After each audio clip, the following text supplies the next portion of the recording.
ये इसमें देखेंगे हम क्लास 7 के इम्पोर्टेंट क्वेश्चन। पिता की उम्र पुत्र की उम्र के दोगुने से 3 वर्ष ज़्यादा है। यदि उनके उम्र का योग 81 है तो दोनों की उम्र बताइए। इसमें देखिएगा सबसे पहले क्या किया है, माना कि पुत्र का उम्र x, पुत्र का उम्र हम यहाँ से x मान लिए। पिता का उम्र उसके दोगुने से 3 साल अधिक है, यानी 2x + 3। अब यहाँ से दोनों की उम्र का योग दिया है 81, तो x + 2x + 3 बराबर 81। तो यहाँ से 2x + x 3x हो गया, +3 बराबर 81, तो 3x बराबर ये +3 इधर आएगा तो माइनस में आ जाएगा, यानी 3x बराबर 78। x का मान यहाँ से निकालेंगे, 3 से भाग लेगा 26 आएगा। ठीक है, x बराबर 26 वर्ष। ये आपका पुत्र का उम्र निकल गया। पिता का उम्र हम माने हैं 2x + 3, तो 2 × 26 + 3, यानी 26 × 52 + 3 बराबर 55 वर्ष। ये आपका हो गया पिता का उम्र। अगला सवाल बात करेंगे, 18 मजदूर किसी काम को 9 दिन में पूरा कर सकता है, तो उसी काम को 6 दिन में पूरा करने के लिए कितने मजदूरों की आवश्यकता होगी यदि प्रत्येक मजदूर के काम करने की क्षमता बराबर हो। इसको पहले एक एक नियम से आप देखिएगा। 9 दिनों में पूरा करने के लिए मजदूर कितना चाहिए, 18। तो एक दिन में कितना काम कर रहा है, यानी 18 × 9 करेंगे, ये हो जाएगा आपको 162। तो 6 दिन में यही 162 काम करने के लिए कितना मजदूर का आवश्यक होगा, तो 18 × 9/4, 6 से काटेंगे, 6 × 8 = 9 × 27 मजदूर। इसके अलावा इसको हम एक शॉर्ट मेथड से M1D1 मेथड से भी बना सकते हैं। M1D1 = M2D2।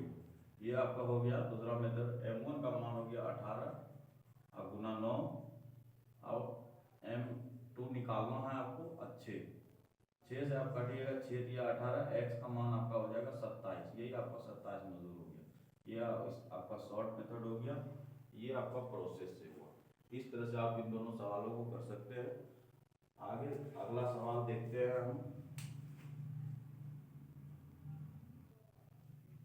चलिए आगे सवाल दिया गया है 3 नंबर। 4 मेज तथा 6 कुर्सी की कीमत है 8500 रुपया। यदि एक मेज की कीमत एक कुर्सी की कीमत से 250 अधिक है तो दोनों का मूल्य बताइए। यहाँ से तो क्या करिएगा, आप मेज को अलग मान लीजिए, कुर्सी को अलग मान लीजिए। नहीं तो इसको नियम से हम बना सकते हैं कि कुर्सी की कीमत मानेंगे x। आपका कुर्सी की कीमत है x। ठीक है, उसके बाद दिया है मेज एक मेज की कीमत से कुर्सी की कीमत 250 अधिक है, यानी कि दोनों का डिफरेंस दिया गया है 250 का। ठीक है, तो मेज की यहाँ से कीमत हो जाएगा, एक कुर्सी की कीमत से 250 है तो मेज की कीमत यहाँ से आपका हो जाएगा x + 250, यानी इससे 250 रुपया अधिक। अब आगे बात करेंगे हम, यहाँ से 4 मेज का कीमत बोल रहा है, तो यहाँ से एक यूनिट लेना, यानी 4 मेज की कीमत, तो 4 × x + 250 करेंगे, ये हो जाएगा 4x + 1000। ये आपका यहाँ से 4 मेज का कीमत निकल गया।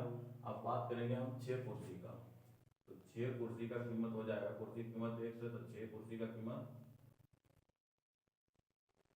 6 कुर्सी की कीमत आपका 6 × x 6x हो जाएगा। यहाँ से कुर्सी और मेज दोनों का कीमत निकल गया। अब दोनों का कुल 6 कुर्सी का 4 मेज का, यानी दोनों का निकल गया। तो अब क्या करेंगे, 6x दोनों का दिया है 85, तो 6x + 4x + 1000 बराबर 8500। ये आपका यहाँ से निकल गया। अब इसको दोनों को जोड़िएगा तो 6x 4x बराबर 10x हो गया, + 1000 बराबर 8500। आप इसमें बराबर का सिंबल या जो भी चीज़ है वो लगा दीजिएगा। 10x बराबर यहाँ से 8500, ये उधर जाएगा माइनस का 1000, 10x बराबर 7500। x का मान यहाँ से निकालिएगा 7500 बटा में 10, ये कट जाएगा, x बराबर हो गया 7500। x का मान 7500 निकले हैं, यानी कुर्सी का कीमत कितना आपका निकल गया, 7500 रुपया। तो दोनों का बोल रहा है मूल्य बताइए। तो मेज का कीमत यहाँ से आपका क्या हो जाएगा, यानी कि आप जब यहाँ से आपका x का मान निकल गया तो मेज का कीमत x + जा करके 250 आपका हो जाएगा। मेज की कीमत जो दिया गया है आपका x + 250, तो यहाँ से करिएगा 750 प्लस में 250, यानी आपका ये हो जाएगा 1000 रुपया। यानी कि कुर्सी की कीमत कितना में, कुर्सी का कीमत आपका हो गया, कुर्सी का कीमत रुपया 750, और मेज का बात करें, मेज की कीमत रुपया 1000। ये आपका आंसर हो गया। अगला सवाल बात करें, किसी परीक्षा में उत्तीर्ण होने के लिए एक परीक्षार्थी का पूर्णांक जो दिया गया है, पूर्णांक का 33% अंक प्राप्त करना है। यानी अगर 100 नंबर का परीक्षा है तो उसमें आपको 33 नंबर लाना है। उसे 190 अंक मिला और वह 8 अंकों से असफल रहा। बताइए परीक्षा में पूर्णांक क्या था। अब परीक्षा में टोटल नंबर बताना है आपको क्या था। चलिए इसको हम करते हैं सॉल्व। सबसे पहले तो आप मानेगा परीक्षा का, सबसे पहले आपको क्या करना है, सवाल को पढ़ना है। अगर सवाल आप सही तरीके से पढ़ लेते हैं तो आधा सवाल आपका ऐसे बन जाएगा। तो आपको सबसे पहले क्या करना है, सवाल को पढ़ना है। तो परीक्षा में जो दिया गया है, परीक्षा में उत्तीर्ण होने के लिए आवश्यक प्रतिशत, परीक्षा में उत्तीर्ण होने के लिए प्रतिशत 33%। यानी परीक्षा में पास होने के लिए कितना स्टूडेंट को नंबर लाना चाहिए, 33% लाना चाहिए। लाया है ये कितना, 190, और 8 अंक से असफल हो गया। यानी 8 अंक लाता तो पास हो जाता। तो ये लाया 198 अंक, उसको मिले कितना, अंक मिले 190, ठीक है, क्योंकि 8 कम है पास मार्क्स से। सफल अंक, सफल होने के लिए, सफल होने के लिए अंक 190 प्लस में 8, आपका 198 अंक अगर ये लाता, 198 अंक लाता तो आपका 33% के बराबर होता और वो पास हो जाता। यहाँ से 33% का मान हो गया आपका 198। यहाँ से आप 1% का मान निकालेंगे, 198 अब बटा में 33। कुल अंक निकालने के लिए 100 से इधर गुना करेंगे, 100% बराबर 198, अब बटा में 33 और गुना में 100। 33 से देखिएगा आप 6 बार में ही कट जाएगा। आप इधर देख लीजिए, ये 100% बराबर 198 और बटा में 33 और गुना में 100। ये 33 से 6 बार में कट जाएगा। यानी कि टोटल जो है 600 नंबर का आपका एग्जाम था। परीक्षा का पूर्णांक आपका कितना हो गया,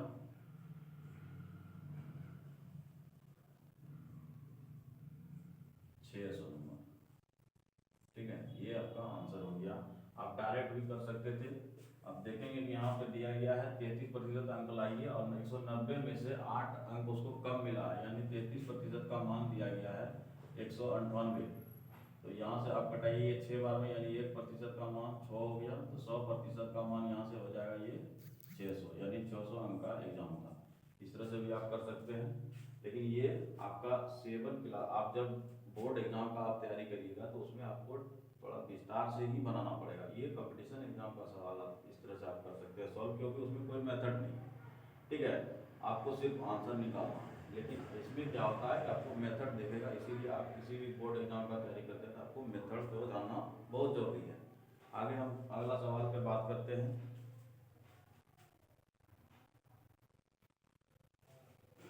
चलिए आगे दिया गया, एक व्यापारी वस्तु को 510 में बेचकर विक्रय मूल्य का 1/3 लाभ उठाता है। यानी बेचना, बेच रहा है, यानी विक्रय मूल्य यहाँ से आपका हो गया 510, ठीक है।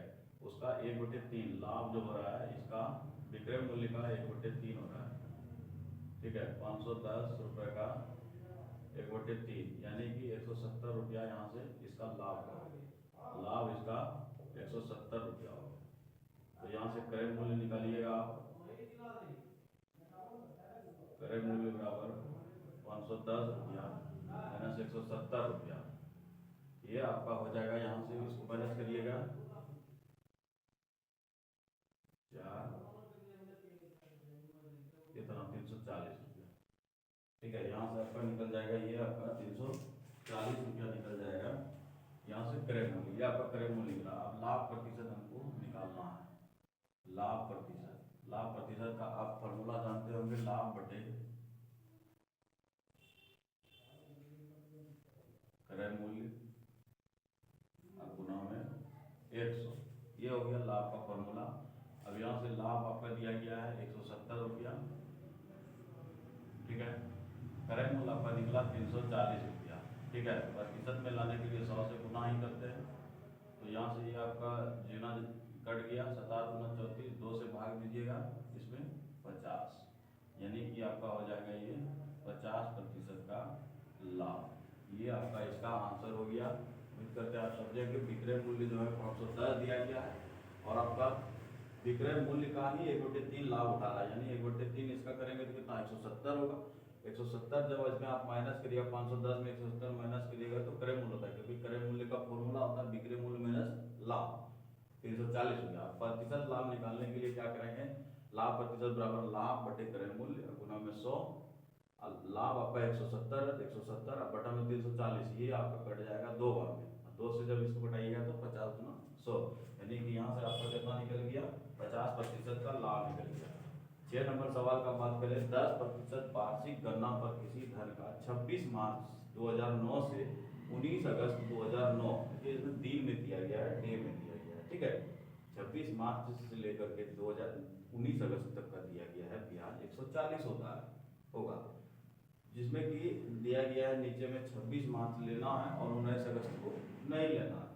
तो इसमें बोल रहा है गणना करिए, धन को निकालिए। आप इसमें क्या करिएगा, 26 मार्च नहीं लेना है तो मार्च जो हम जोड़ेंगे इसमें अलग अलग दिन को, तो इसमें जाकर के आपका हो जाएगा मार्च का जोड़ेंगे सबसे पहले। मार्च में आपका हो जाएगा कितना 6 दिन हो जाएगा, ठीक है, क्योंकि 26 को लेना है, ठीक है। 26 हो जाएगा आपका 27, 28, 29, 30, 31, ये हो गया मार्च का। अप्रैल का बात करें तो आपका 30 दिन का हो जाएगा, ठीक है। उसके बाद मई हो जाएगा, मई आपका 31 हो जाएगा, ठीक है। उसके बाद जून हो जाएगा, जून 30 दिन का हो जाएगा। जुलाई का बात करें, जुलाई आपका क्या हो जाएगा 31 दिन का, ठीक है। और अगस्त का बात करते हैं, अगस्त आपका 19 तारीख तक दिया है, जिसमें 19 को नहीं लेना, यानी इसमें 18 दिन है।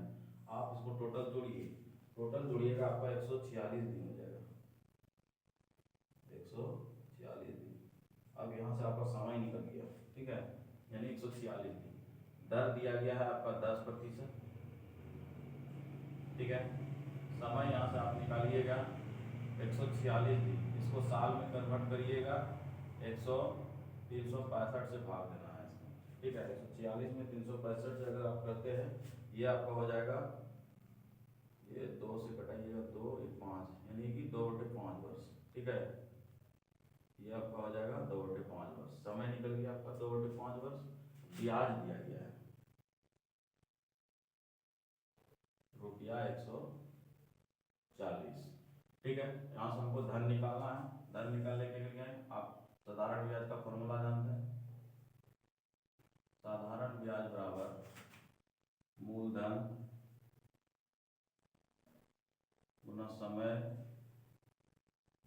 गुना दर अब बटा में 100, ये आपका साधारण ब्याज का फॉर्मूला हो गया। आप साधारण ब्याज कितना है 140 लिखिएगा, रुपया आप अपने से लिख सकते हैं, ठीक है। मूलधन निकालना है आपको, ठीक है, मूलधन को ये आपको निकालना है, ठीक है। समय आपका है कितना 2/5, ये आपका बटे में जब आएगा तो ये नीचे आ जाएगा।